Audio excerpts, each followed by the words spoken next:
امام فخر الدین رازی نے لکھا ہے، سینکڑوں سال پہلے کے مفسر، اب تو لوگ سارا کچھ کھاتے میں ڈال دیتے ہیں نا کچھ مخصوص لوگوں کی۔ امام فخر الدین رازی نے لکھا، دیکھیں بات بڑی سادی سی ہے، لیکن حضرت ابوبکر صدیق کا بھی اپنا ذائقہ ہے۔ حضور نے انگوٹھی دی، کہا جاؤ اس انگوٹھی پہ نا اللہ کا نام لکھوا لاؤ۔ پہلے یہ بتائیے کہ چھوٹے چھوٹے کام اتنے بڑے بڑے لوگوں کو بھی بتائے جاتے ہیں؟ یہاں تو پانی پلانے کے لیے اور بندہ ہوتا ہے، اور جو تھوڑا سیانا ہوتا ہے وہ کہتا ہے یہ میری ڈیوٹی تو نہیں نا، میں تو صاحب ہوں، مجھے تو خود میں آیا ہوں مجھے پانی پلایا جائے، آپ یہ کیا کہہ رہے ہیں میں پانی پلاؤں؟ حضرت ابوبکر صدیق رضی اللہ تعالیٰ عنہ کو نبی پاک کام بتاتے تھے، اپنے ذاتی چھوٹے کام جو کوئی بچہ بھی کر کے آ سکتا ہے، لیکن یہ بھی میرے محبوب کی محبت ہے، فرمایا جو میری ذات کے تعلق سے کام ہوگا وہ میرا ابو بکر ہی کر کے آئے گا۔ جناب صدیق اکبر کو انگوٹھی دی، فرمایا جاؤ اس پہ اللہ کا نام لکھوا لاؤ۔ امام فخر الدین رازی نے لکھا ہے، جناب صدیق اکبر گئے، کہتے ہیں میں نے لکھنے والے سے کہا کہ اللہ کا نام لکھ دو، پھر میری طبیعت نے گوارا نہ کیا کہ صرف اللہ کا لکھاؤں، میں نے کہا یار اس طرح کرو ساتھ میرے مصطفیٰ کا بھی لکھ دو۔ حضور کا حکم کیا ہے؟ تو حضرت ابوبکر کیا کہتے ہیں؟ یہاں لوگوں کو بڑا شکوہ ہے، کہتے ہیں آپ جناب بڑھا بڑھا کے حضور کی شانے بے، اتنی بات کہو جتنی ہے، حد میں رکھو۔ اور میں نے کہا بیوقوف تو حضور کی حد بتا دے نا، ہم وہیں تک رہ جائیں گے۔ بالغ العلا بے کمال ہی، کشف الدجا بے جمال، حسنت جمیع خصال، صلو علیہ وآلہ۔ تو حد بتا، ہم حد تک رہیں گے۔ نبی پاک صلی اللہ علیہ وسلم نے کہا میرا نام لکھو، اللہ کا نام لکھواؤ۔ جناب صدیق اکبر نے ساتھ حضور کا بھی لکھوا لیا۔ واپس لائے نا، حضور کو انگوٹھی دی تو اس پہ لکھا تھا اللہ، محمد اور ابو بکر۔ تو حضور نے فرمایا ابو بکر یہ تو نے کیا کیا ہے؟ میں نے کہا تھا اللہ کا لکھوا لا، تو میرا بھی لکھوا لایا اپنا بھی۔ جناب صدیق اکبر چونک گئے۔ امام فخر الدین رازی نے لکھا چونکے، عرض کرنے لگے یا رسول اللہ میں نے آپ کا نام تو لکھوایا ہے، میری طبیعت گوارا نہیں کرتی تھی کہ اللہ کا ہو اور آپ کا نہ ہو، خدا کا ذکر کرے ذکر مصطفیٰ نہ کرے، ہمارے منہ میں ہو ایسی زبان خدا نہ کرے۔ کہا حضور اللہ کا نام تو آپ نے کہا تھا اور میں نے ساتھ گوارا نہیں کیا کہ آپ کا نہ ہو، تو میں نے لکھوا لیا ہے، باقی اپنا میں نے نہیں لکھوایا حضور، واللہ میں نے نہیں لکھوایا۔ محبوب ابھی بات سن ہی رہے تھے کہ جبریل امین حاضر ہو گئے، عرض کرنے لگے یا رسول اللہ رب فرماتا ہے ابو بکر گوارا نہیں کرتا کہ میرے نام سے آپ کا نام جدا ہو، تو رب گوارا نہیں کرتا کہ آپ کے نام سے ابو بکر کا نام جدا ہو، لہذا ابو بکر نے آپ کا لکھوایا ہے اور ابو بکر کا رب کریم نے لکھوا دیا ہے۔ تو بھائی محبت جب یہ روپ اختیار کرتی ہے تو اعلیٰ حضرت پھر بول اٹھتے ہیں، فرماتے ہیں اگر مصطفیٰ جیسا پیر کوئی نہیں تو پھر ابو بکر جیسا مرید بھی کوئی نہیں۔ حضرت ابو بکر صدیق سے کسی نے پوچھا آپ کی پسند کیا ہے؟ کہنے لگے ایک میری پسند یہ ہے کہ میری بیٹی مصطفیٰ کے گھر میں جائے اور حضور کی نوکری کرتی رہے، اور یا ابو بکر دوسری، فرمایا دوسری پسند یہ ہے کہ رب مجھے مال دیتا رہے اور میں محبوب کے قدموں پہ قربان کرتا رہوں۔ تو تیسری، فرمایا تیسری پسند یہ ہے کہ النظر الی وجہ رسول اللہ، حضور بیٹھے رہیں اور میں حضور کے چہرے کا دیدار کرتا رہوں، یہ میری پسند۔ انہوں نے اپنی زندگی ڈھال لی تھی نبی پاک کی غلامی میں، ڈھال لیا تھا اپنے آپ، اس لیے مطمع نظر ہی ایک تھا، زاویہ نگاہ ہی ایک تھا، سوچ ایک کی طرف رہتی تھی، دائیں بائیں جاتی نہیں۔ میرے بھائی جب محبت خالص کرنی ہے تو میرے اسا فرمایا کرتے تھے کسی نے حضور کا عشق سیکھنا ہے تو جناب صدیق اکبر سے سیکھے، ان سے سیکھو حضور سے محبت کس طرح کرنی، انہوں نے غلامی کس طرح کا انداز۔ ایک دن بیٹھے بیٹھے نا ایسے مسجد میں بیٹھے ہوئے تھے تو اچانک اٹھے، ہوش مند آدمی تھے، دانا آدمی تھے، بڑی ڈیوٹی کرنے اٹھے، تو جو ملک شام کی طرف رستہ جاتا تھا نا مدینے کا، اس رستے جانے لگے۔ امیر المومنین حضرت ابو بکر صدیق جاتے جا رہے ہیں، تھوڑی دیر گزری تو کچھ صحابہ نے کہا حضور آپ کدھر جا رہے ہیں؟ ہم بھی پیچھے پیچھے، کدھر جانا ہے؟ تو پلٹے تو رو پڑے، کہنے لگے ایک دفعہ نبی پاک صلی اللہ علیہ وسلم کئی دن کے بعد نظر نہیں آئے تھے، پھر حضور ادھر سے تشریف لائے تھے، تو میرے دل میں خیال آیا شاید آج بھی حضور ادھر سے آ جائیں، تو میں چلا سب روگاں دا روگ محمد جس کا نام وچھوڑا۔ کہا میں جب بہت علیل ہوئے نا حضرت صدیق اکبر، تو جناب عمر فاروق رضی اللہ تعالیٰ عنہ نے ایک طبیب بلایا ملک شام سے، کہا اسے دیکھو تو صحیح، روز بروز کمزور ہوتے جا رہے ہیں۔ تو طبیب دیکھ کے کہنے لگا مرض تو کوئی نہیں، لیکن ان کا دل بے چین ہے، ان کی روح پریشان ہے، یہ کسی سے بچھڑے ہوئے لگتے ہیں۔ تو حضرت عمر کہنے لگے صدیق کیا بات ہے یار، کس سے بچھڑے ہو؟ تو جناب ابو بکر نے آنکھ کھول کے دیکھا، فرمایا تجھے تو جیسے پتہ ہی نہیں، تمہیں تو جیسے خبر ہی نہیں۔ تو حضرت عمر بھی رو پڑے، بھائی محبت کی تو ٹوٹ کے نبی پاک صلی اللہ علیہ وسلم کے ساتھ ان کی وفاؤں کا رشتہ رہا تو پھر حد درجے کا رہا، ہر چیز قربان کی۔ یہ جو لوگ سوچ سمجھ کے چلتے ہیں نا، وہ بیچارے اپنے ذائقے کھو بیٹھتے ہیں سارے۔ حضرت صدیق اکبر رضی اللہ تعالیٰ عنہ کی زندگی بتاتی ہے کہ حضور کی غلامی کرو تو کھل کے کرو، ڈٹ کے کرو، پھر جو بچا بچا کے رکھتے ہیں ان کے پاس کچھ بھی نہیں رہتا۔ خود محبوب پاک صلی اللہ علیہ وسلم نے فرمایا حضرت اسماء بنت ابی بکر صدیق سے، فرمایا رب کے رستے میں جب دے تو گن گن کے نہ دیا کر، ورنہ وہ بھی تجھے گن گن کے ہی دے گا، اور کوئی چیز بچا کے نہ رکھ، اس کے رستے میں بے حساب دے، وہ بھی تجھے بے حساب ہی عطا فرمائے گا۔ ہم محبت میں بھی کنجوسی کرتے ہیں، سوچ سمجھ کے تھوڑی سی، تو وہ کس طرح کی محبت ہے جس میں بندہ سوچ رہا ہے، غور کر رہا ہے، ارادہ کر رہا ہے، تیاری کر رہا ہے، دیکھ رہا ہے، پرکھ رہا ہے، وہ کیسے آگے بڑھے گا؟ غلامی تو غلامی ہوتی ہے، غلاموں کی سوچیں اپنی نہیں ہوتی، سوچیں بھی غلام ہوتی ہیں۔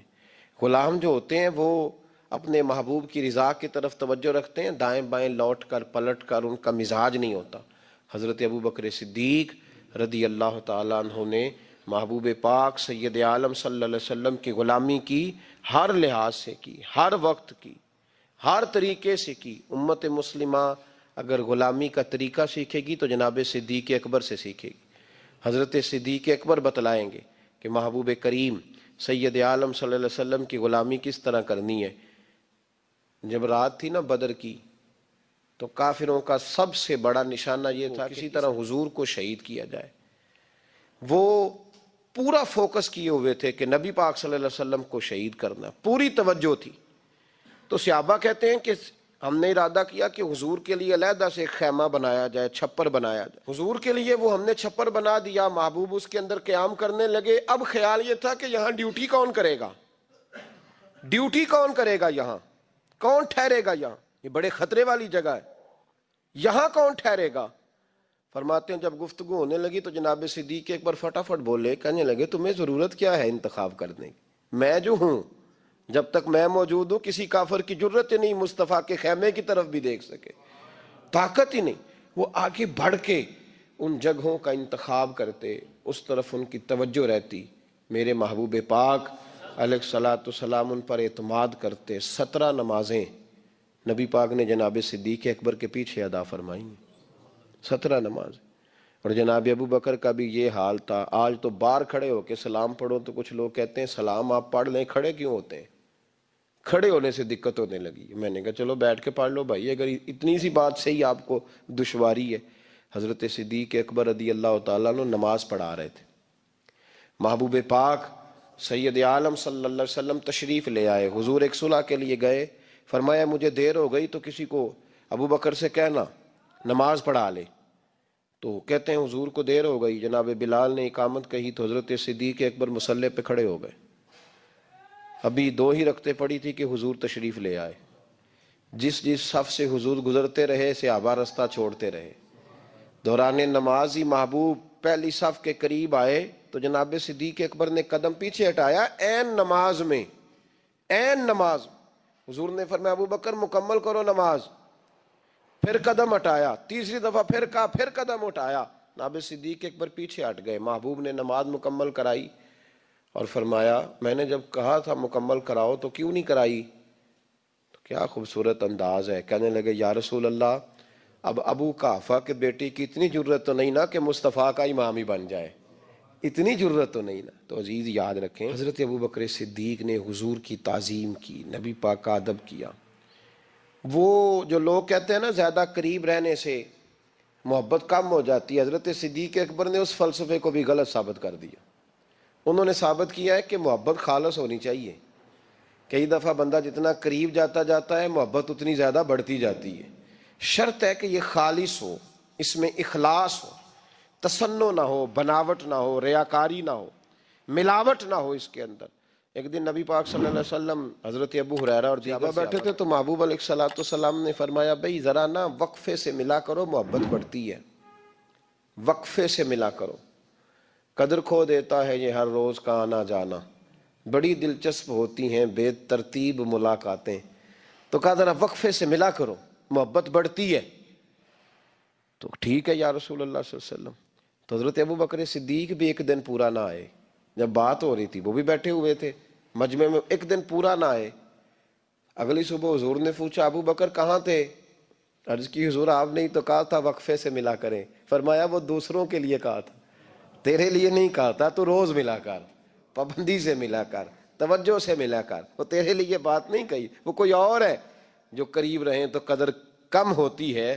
ابو بکر صدیق تو محبوب کے ساتھ مکے میں بھی ساتھ، بدر میں بھی، احد میں بھی، غار ثور میں بھی. اور دیکھیے 1400 سال ہونے کے ہیں وہ مزار میں بھی مصطفیٰ کے ساتھ ہی آرام کر رہے ہیں. تو وہاں بھی ساتھ ہے. پانی پرن سہیلیاں رنگا رنگ کڑے، اسی تے پریا اس دا جانیے جس دا توڑ چڑھے. تو وہ کم لوگ ہوتے ہیں، وہ لوگ زیادہ خوب نہیں ہوتے کہ جو قریب آئے تو قدر کم کر دی. حضرت ابو بکر صدیق نے فلسفہ بیان کیا ہے کہ پیار صحیح کرنا، یہ کوئی مطلب نہیں کہ قریب رہو گے تو قدر کم ہو جائے گی. محبت خالص کرنا. اللہ کے رسول صلی اللہ علیہ وسلم غار ثور میں موجود ہیں، ساتھ سیدنا صدیق اکبر رضی اللہ تعالیٰ عنہ. کفار جو گرفتار کرنے والے تھے، پیچھے لگے ہوئے تھے، وہ غار ثور کے دروازے تک آ گئے.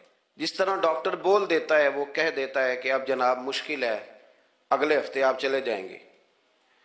تو وہ جو کمزور لوگ ہیں انہوں نے اگلے ہفتے کیا جانا ہوتا ہے، وہ جب ڈاکٹر بتاتا ہے اسی وقت ہی فوت ہو جاتے ہیں. وہ کہتے ہیں اگلا ہفتہ تو لیٹ ہے، اسی وقت ہی سمیٹ لیتے ہیں سامان سفر. اور کچھ لوگ ایسے تھے، ڈاکٹر نے کہا کہ جناب آپ کی رپورٹس بتاتی ہیں کہ آپ بہت جلدی چلے جائیں گے. تو انہوں نے کہا جناب آپ جو کہہ رہے ہیں اپنے علم کے مطابق کہہ رہے ہیں، پر ہونا تو وہ ہے جو میرا رب کریم چاہے گا. یہ وہ جذبات ہیں جو ہمیں رسول کریم علیہ السلام نے عطا فرمائے. دیکھو حضرت ابو بکر صدیق رضی اللہ تعالیٰ عنہ کے ساتھ حضور غار ثور میں موجود ہے. کفار جو گرفتار کرنے والے ہیں وہ دروازے تک آ گئے، بالکل دروازے تک. اور جناب صدیق اکبر رضی اللہ تعالیٰ عنہ ان کو دیکھ کر تھوڑا سا گھبرائے، اپنے لیے نہیں، ذات مصطفیٰ کے لیے گھبرائے، کہیں حضور کو کوئی تکلیف نہ پہنچ جائے. تھوڑا گھبرائے، یا رسول اللہ وہ تو قریب آ گئے، اور اگر انہوں نے پیروں کی جانب جھک کر دیکھا تو وہ تو ہمیں دیکھ لیں گے. بالکل سرانے پہنچ گئے، یہ آ گئے، کھڑے ہو گئے. اور درمیان میں پردہ کیا ہے؟ مکڑی کا جالا. اور مکڑی کا جالا پھونک سے بھی اڑ جاتا ہے. تو مکڑی کا جالا بیچ میں، حضور وہ تو پہنچ گئے، ذرا جھک کر کے دیکھیں گے تو وہ تو ہمیں پکڑ لیں گے. اب یہ وقت تربیت ہے، اور وہ تربیت جو محبوب نے اپنے اس عظیم صحابی کی فرمائی، اس تربیت کو میرے رب کریم نے قرآن مجید میں بیان فرمایا. حضور فرماتے ہیں، رب فرماتا ہے کہ فرمایا محبوب نے، فرمایا لا تحزن، ابو بکر گھبرانا. یہ ایک موقع ہوتا ہے جب انسان کو گھیر لیتی ہیں مشکلات چاروں جانب سے، اور جو بھی آتا ہے وہ اسے مایوس ہی کرتا ہے.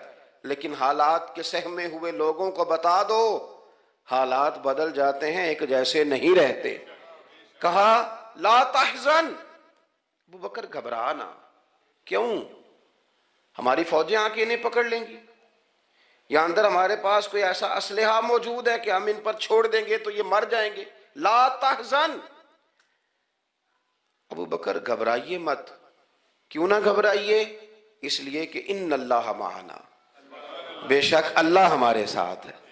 جن کے ساتھ رب ہو انہیں گھبرانا نہیں چاہیے. انہیں گھبرانا، یہ جو مسلح کی قوت ہوتی ہے، یہ دعا کی طاقت ہوتی ہے، دعا صلاح المومن، یہ جو قوت ہوتی ہے انسان کے پاس، یہ جو اس کے پاس ہتھیار ہوتا ہے کہ آج رات منا لوں گا میرا رب کرم فرما دے گا، یہ جو اس کے پاس قوت ہوتی ہے یہ اسے کمزور نہیں پڑنے دیتی، اسے طاقتور رکھتی.